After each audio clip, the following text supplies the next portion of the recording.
Welcome back to another episode of the H3X Podcast, where we discuss the head, heart, and hands of the multiplying church and our leaders.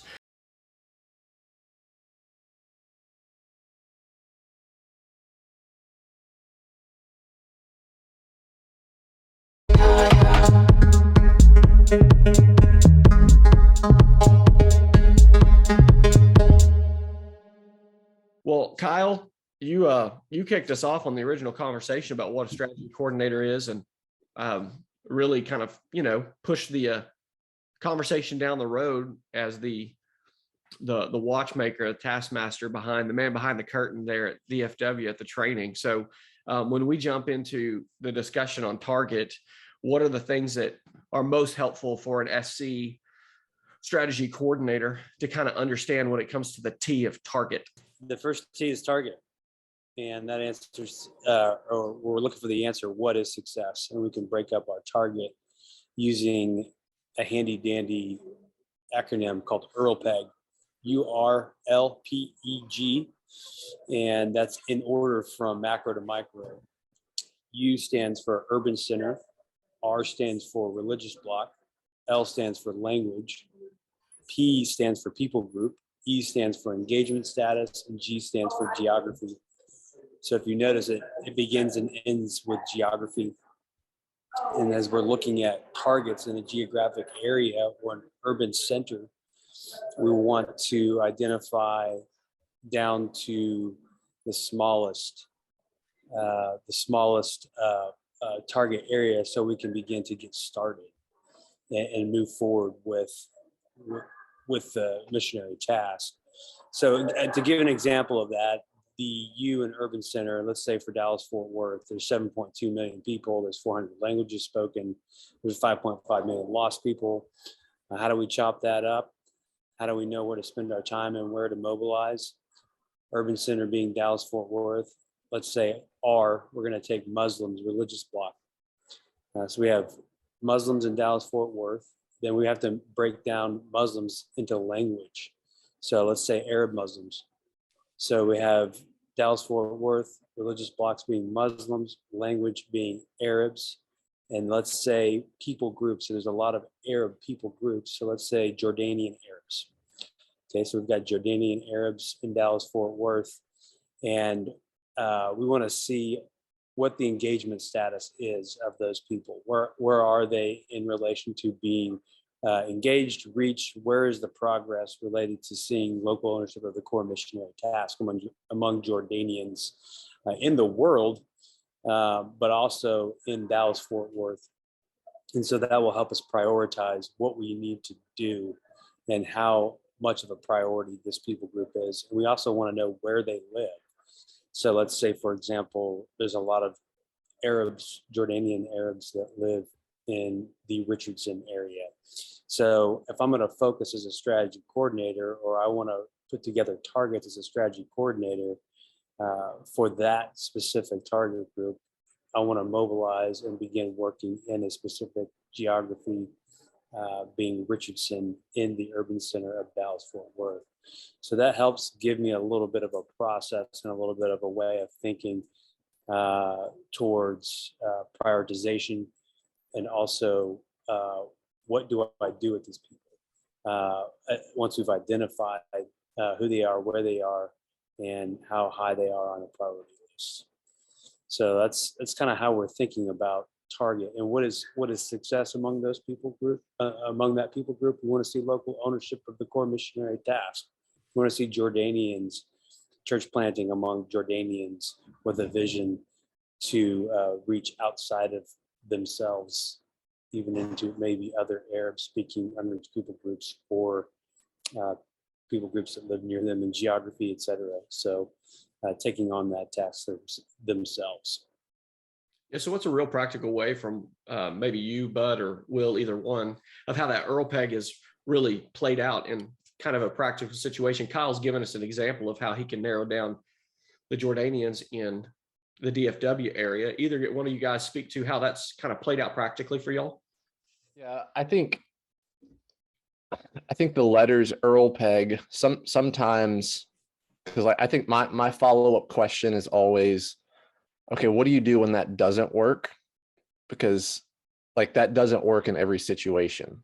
And what I mean by that is you may have a people group that speak multiple languages. So if I elevate language higher, so sometimes it gets out of order.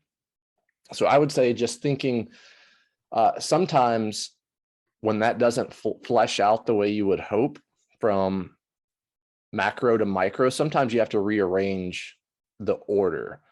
And an example of that would be an approach I've recently taken is starting with engagement status and then looking at from a macro level, again, it's macro to micro, but looking at engagement status and saying, where are the gaps in the urban core? So in the urban center, where are the gaps? And so then that would be based off engagement status, who's engaged and who is unengaged, which typically is going to lead me to a people group, a language, and then it's going to get narrowed down to a geography. So an example, Dave, you ask, so in Dallas-Fort Worth, looking at priority people groups, there's dozens and dozens of people groups here, but looking at populations over 5,000 that are not from a Christian background, globally considered unreached. That really boils down to about 12 to 15 people groups. And then looked at, okay, what is a highest priority? And typically that falls on engagement status on those who are not being engaged with a church planting strategy in the city. And so there's a couple people groups. The people group I've been focusing on recently is the Kurdish people. And then the Kurds speak one language, Kurdish, but there's three very, very distinct dialects. And then there's two very, very distinct geographies of Kurds in Dallas-Fort Worth. And so whenever you begin to think about strategy, I'm in an urban core. I looked at engagement status, found a priority people group to focus on as a target, but then I'm narrowing it down to a micro level. So then I recognize that, okay, there's three language dialects. One of those really isn't spoken very much in Dallas-Fort Worth, so it gives me two, so Badeni and Sorani. And then it's two geographic areas that are about 50 miles apart, so South Arlington and then Plano-Richardson area. And so when you think strategically of defining target and what is a win, I need to see those as actually 4 targets. And so that would be an example where just recently I've applied it. And again, that comes down to where it's a single people group, but it's 2 geographies, 2 language dialects that don't really cross boundaries. So when we think of local ownership, you could have a Badeni speaker in South Arlington take local ownership of the core missionary task, and it never jumped to Sorani speakers in Plano. And so even getting down to that micro level of defining target, and I think that really comes in and plays when Kyle talks about having 5 and 5. So five people group segments, five geographies. I would just say five segments, because within that people group, you have multiple segments.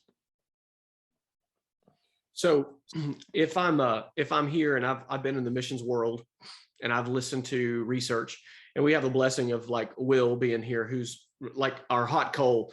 He's our South Asian hot coal knowledge base that's jumped over and dropped himself in the lap of the United States so that we can all just shamelessly drain him of all of his knowledge information that he's willing to give and use it. I would say, listen, growing up in the United States and looking at the United States and the way, even as I even went to school, was trained even in a missionary context in an educational setting, what we're talking about here is just something we're really not that good at in the United States. I mean, we know a ton. I'd say we know more about people who live in the mountains in some other part of the world than we would necessarily about, say, metro New York. New York may be better than others, but if you were to say, let's go to Philadelphia, finding this kind of information is almost mind-boggling to, someone who comes from the context where research and target's just not really been the case. So what are some ways that we could go back and say, okay, using the 5 and 5 principle, if we don't quite understand how to get down to that micro of a level, how can we get started using this EARL PEG as a way for us to figure out where we should get our focus? What do you guys think? and learn as we go to get better and better at it. Yeah, I mean, I think kind of bouncing off what Bo was saying, let's say if you're putting together a target list in a geographic area, you want to know the people groups that are there, and you're probably going to find a broad description of the people groups, right? And probably from census data.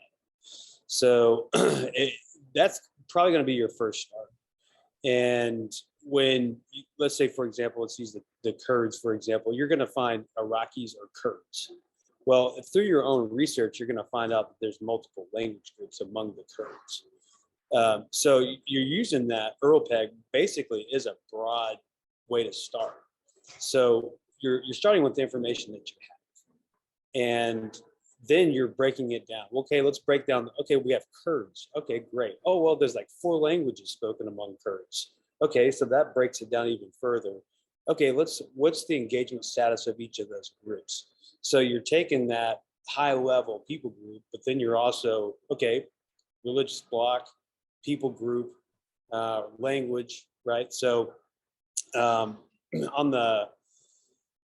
think on the SC role, as you're dropping into a urban center, you're doing the best with the statistics that you have. And what we have in the US pretty much starts with census data. Right. Then you can begin to break it down as you go out and do the field work. So use it in that sense, right? But you're going to find there's a lot more detail as you go out and do it and put feet to the ground.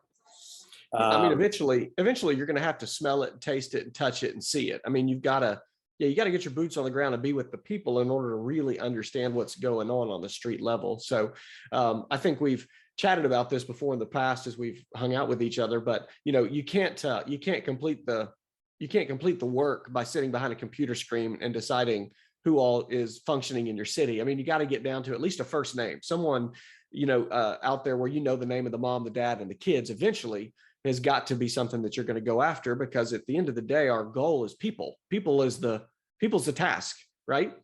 So we're going after that. I jump in too on that same note, Kyle, but what's the project that you're working on, the website that Will referred to? I'd love for you to toss that out so people can know that resource that's available. Yeah, so it's a organizational neutral website called upgnorthamerica.com, and the idea is we've got 5 weighted categories that we prioritize unreached people groups in North America cities. And so one of those is a population over 5,000. So we're looking at populations that can sustain church planting among them. So if it was like 120 people, it's going to be a little bit more difficult. But on the website, so we have a priority people group matrix for all of the metro cities that have priority people groups in it. We have people group profiles that we're in the process of writing and recruiting others to write for people groups. So for example, Kurds in North America. And then it gets down specific to a people group profile for a people group in a city. So Kurds in Nashville, Kurds in Dallas, Fort Worth. And then what that does is what we want to do is we want to help the church see the unreached people groups of their neighbors. So like Ralph Winters, kind of one of the fathers of unreached people groups, he used the language early on, hidden peoples. And so in our neighborhoods, in our cities, we have these hidden people. So we want to increase the people that are seeing unreached people groups. We want to mobilize prayer. So one of the aspects of the website is a virtual prayer walk where we're using the technology through Google Earth, because we feel like when we see places and faces, it stirs our hearts in a way like we're prayer walking in person. We're seeing faces and places. And then what that does is that kind of breeds this level of responsibility. So really the end goal is seeing a reproducing church among all of these people. But another step in that process is to see equipped and encouraged laborers among each priority people group. So it also has some best gospel resources, and it kind of serves as a hub for networking as well. Yeah. So what's the resource again? How do they get there? Yeah. UPG, like unreached people group, upgnorthamerica.com. Yeah, great resource. If you guys are listening to this or watching this, I would highly encourage you to go to that website and start learning this principle that it doesn't mean that we have to stay where we are when it comes to not being real good at it, but it's clearly starting to ramp up in the North American context where people are starting to see our cities. And I even think the migration of peoples, especially as we've seen the Afghans land in multiple cities across the United States, has really opened a lot of people's eyes to, the diaspora peoples that are now, coming to our back door, which is really driving a lot of your conversation, Will, in terms of what you're wanting to accomplish and why the Lord's even brought you here to the U.S. to really push on these 5 T's in a helpful way. Yeah, like I'm just reminded this whole conversation is really just born out of the Father's heart, and really the motive for the framework that we've kind of landed on is just a desire to be to engage the harvest in a way that's effective, and whenever we do feel stuck, to find ways to get ourselves unstuck. And when I think of all the ways I've gotten stuck in the past and people I've coached in the past as well, so much of it has to do with target. It's the target maybe is, in some cases too small, in some cases too large. It might not be an appropriate target for the context. And so that's the motive for the conversation. And in terms of how people come to a target, just a word on that, I really am I really feel like, the conversation is born out of the Father's heart, but also, as someone abides in Christ and is in the Word, and they say something has to change.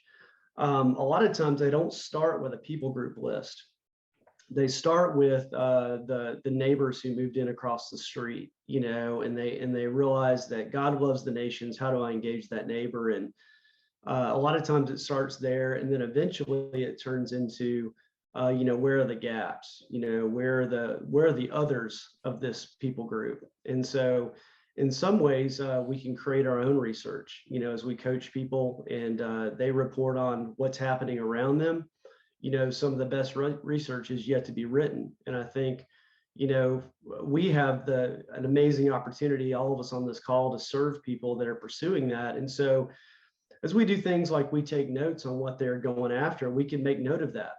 And we can come to the table with some research like the census information Kyle mentioned and all the good work that Bud's doing. But also realize that they're going to come to us and say, hey, did you know this is going on in my part of the city? Right. One thing that's particularly interesting and challenging about diaspora is it's so fluid, it changes. There could be a population in an area for a period of time and then it disappears a year or two later, especially in funnel situations where people are in a refugee situation. So we have to take that into account also. But we're kind of building the research as people report back to us what they're seeing in the harvest. Yeah, it's good to know too about how important a network is. Like, so if someone is hopping onto this video or listening to it and they're saying, man, I'd like to get started, but I don't necessarily understand all the details. I really appreciate the fact that we're going to go, well, you get started and you learn as you go, and an open, honest admission that, we don't have all the answers. We don't know all of the questions necessarily to even ask sometimes. But as a network and as a church, all of us getting together and sharing what we know can help us, figure out who's in our cities, where are they going, what are they doing, what languages are they speaking, what gospel tool is connecting. I just constantly go back to, this is such a community driven task, right? No one individual is going to get this done.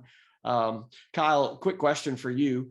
If you were to say to somebody, take what Will's saying, what Bud's saying, and you were in the room coaching somebody and sitting down with them and they want to get started on target, what do you say to them? And then what is it that they need to be spending most of their time doing at the very beginning?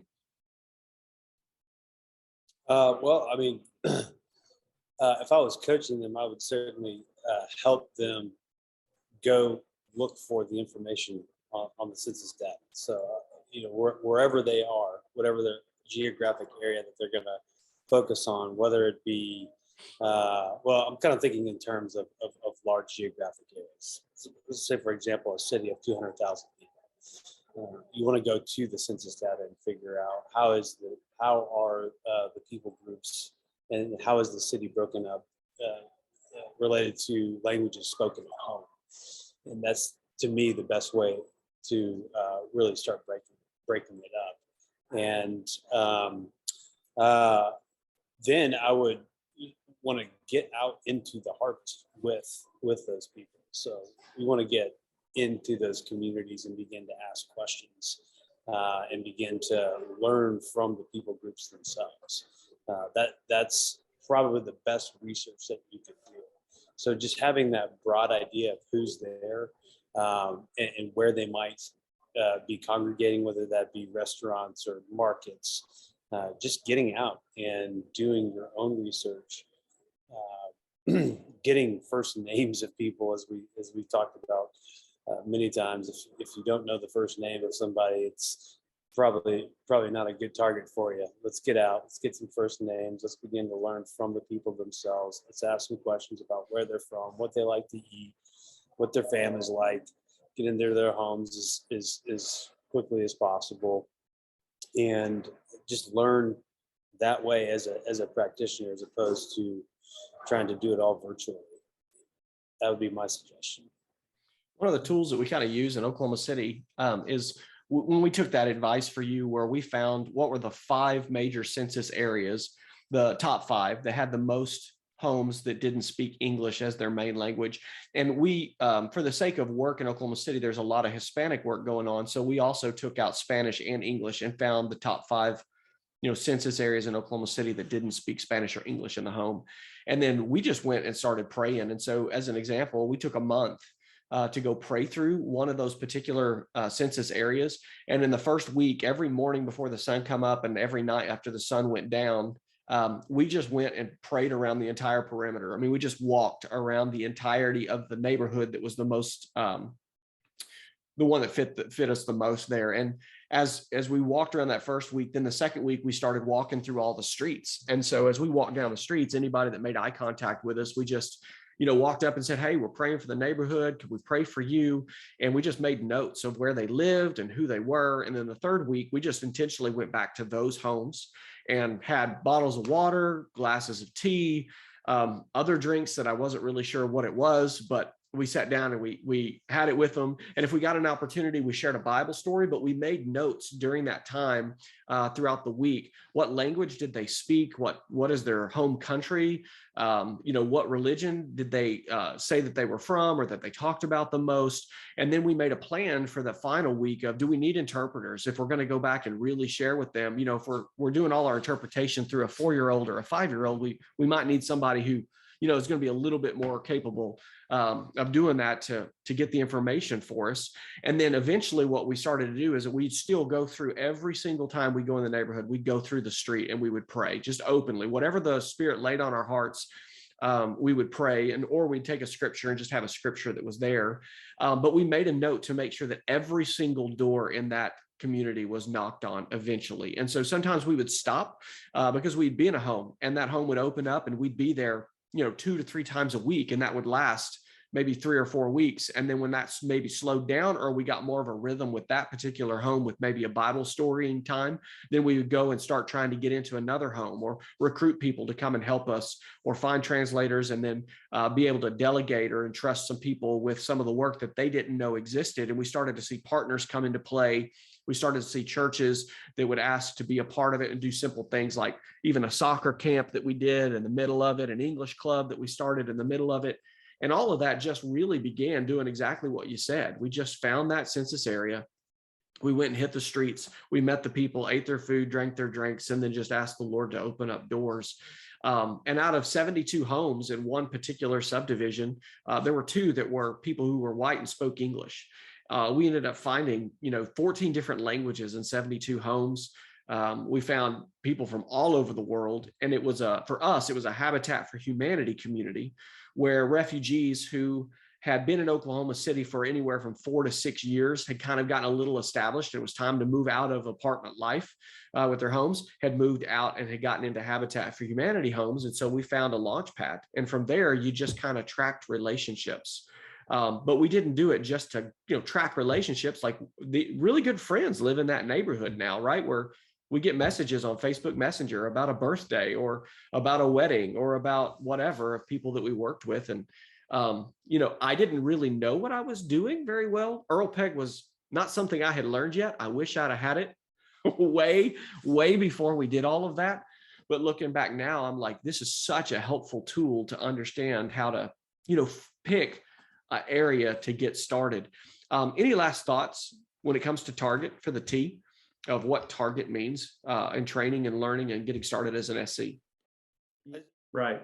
And I really like the way you were drawing out the connection between tracking and target. That's basically what you were doing. And all the things that you referenced, I know we're going to talk about this later, but it's what I would consider like a field activity report on that people group. So we'll talk about that later and the importance of that. But there's a connection between target and tracking. Like if I'm saying this is success in terms of a target, if we really mean that, we're going to occasionally reflect and say, how are we doing? Are we actually hitting the target? The other thing I might add is that I think it's helpful to have, in a coalition, to have kind of an exhaustive list of all the targets that are within that segment, maybe an urban area, for the reason of being able to identify the remaining gaps. When you first start out in an area and there's a lot of lostness, you just go out on the street and everyone needs to hear the gospel and all that, but you're not really knowing if you're progressing in terms of phases of engagement with a particular group. Have you transitioned into local ownership? Do you have healthy reproducing disciples in churches? And furthermore, I think that it's also good to steward a list like that, because when people come to you and say, hey, I feel called to this people group and this geography, it's really helpful to have a shared list to be able to say, hey, that's great. You know what? There's a couple of other people also focused on that area. You ought to meet them. And that'll do one of two things. That'll help them build team perhaps, and they can partner in that target. Or that person might say, well, is there another target that has no one working with them? I feel like I'm in a place where I want to pioneer a target.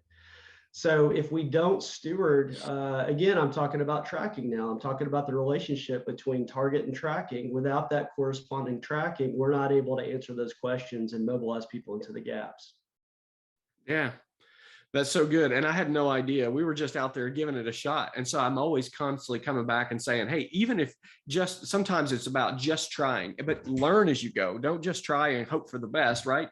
Go find the resources and reach out to people. Any of us here, we'll put Bud on the spot. Just, reach out to Bud. He'll teach you how to do all of this stuff. No problem. Right, Bud? Yeah, sure. I'll do it. Just a plenty of extra time. Yeah, plenty of extra time. A quick story to play off what Will said. So last week, a rather large influential evangelical church in Dallas, Fort Worth, we got connected because they have multiple units that are moving to a densely kind of South Asian populated part of the city. And the first thing I asked him was, what segment are you going after? And he said, that's a good question. And so in that geographic area, there's Punjabi Sikhs, there's Indo-Pak Muslims, and Hindi-speaking Hindus. And so we were able to go through those three people groups and talk about the engagement status. And there's no known work among Punjabi Sikhs. That's the smallest population segment, but I think they're leaning that, like, they've not made a decision, but they're praying through that a geographic area has 3 priority strategic targets. And I was like, I would have a primary and a secondary. I wouldn't just pigeonhole myself into something. But that conversation was super helpful, and it totally plays into the idea of defining target, because they had not thought of people group or even language target. They just knew they were going to a geographic area. Yeah. Hopefully they'll reach some, and then they can, spread out into the truckers that are crisscrossing our nation all over the place, since thousands and thousands and thousands of them are in trucks running up and down the road. We got a few Punjabi restaurants on I-40 that they're stopping at all the time in Oklahoma. So let me know how that goes. It's great. Any other thoughts you guys have before we jump into tools? Yeah, I would just say one thing, maybe it's a good transition for a tool, but like in defining target, and I've heard this said, but just saying it succinctly, like when we're thinking about target, we need to learn about our target. And so that's doing like the census data, reading people group profiles. Like, I don't think we want to neglect that, but that's a short runway. Like, I can only read so much. And then the second is what I've heard Kyle say is we want to learn from our target. And so that's interacting with them. But then really we want to move to the point that we're learning with. And that means we have an insider and we're learning with them the best way to see their people reach. So learning from, learning about, learning from, learning with. Yeah, it's good. I'll make another comment about target. The concept of target really opens the door for a lot of different conversations. There's a lot of layers to this. We can talk about target in terms of your macro God-sized vision for local ownership of the core missionary task. We can talk about it at a more local level in terms of results, multiplying disciples in churches among a people in a place. We can talk about it in terms of even not only who we're going after, but the results we want to see, and also how we want to go about doing it. I think it also opens the door for some cultural questions. You know, what kind of believer do I want to be? Do I want to exhibit a Christ-like character in the way that I do this? Do I want to do this and what kind of team do I want to have? So what's my target in terms of culture, not just what I do, but how I do it and among who I do it. So it opens up the door for a lot of conversations, and it's really it's a diagnostic tool. It gives handles on when you're asking yourself, something just doesn't feel quite right. You can go through the T's, and a lot of times you can find good questions to ask yourself or your team that might help you address some things that need to be improved. Yeah, and I think there's to be added to that, just the depth of target. There may be some listening to this saying, well, I'm not really going after a geographic area. I'm going after a social segment. Let's say it's like a gaming community. And I want to be a strategy coordinator for this gaming community. There's 300,000 people in the gaming community. Well, even in that sense, you have to break it down into segments because there's a lot of different types of people a part of that community. So if it's not the EARL PEG acronym, thinking in terms of what types of people are in this area that God has given me a burden for, and how is the gospel going to travel through them in a way where there's no barriers. And so if that is something that God has put on your heart to be a strategy coordinator for, and it's not really lining up with geography, you have to think in terms of categories, segments, to then begin to ask the question, okay, what do we do, and how do we share the gospel, and how do we disciple, and all those types of important questions. So yeah, and there's one thing that Mark and I talk about a lot, and that is this is a complex answer, which means it is, like you said, Will, constantly in flux, constantly changing. If we think we're going to draw a picture, put squares in there, and then start putting check boxes next to it, and think that all we got to do is go through and do all the check boxes, we're going to become very frustrated people, right? It's a moving target, and we just have to know that because people move, people have relationships, dynamics change, families change, jobs change, entire governments change, and it affects everything. So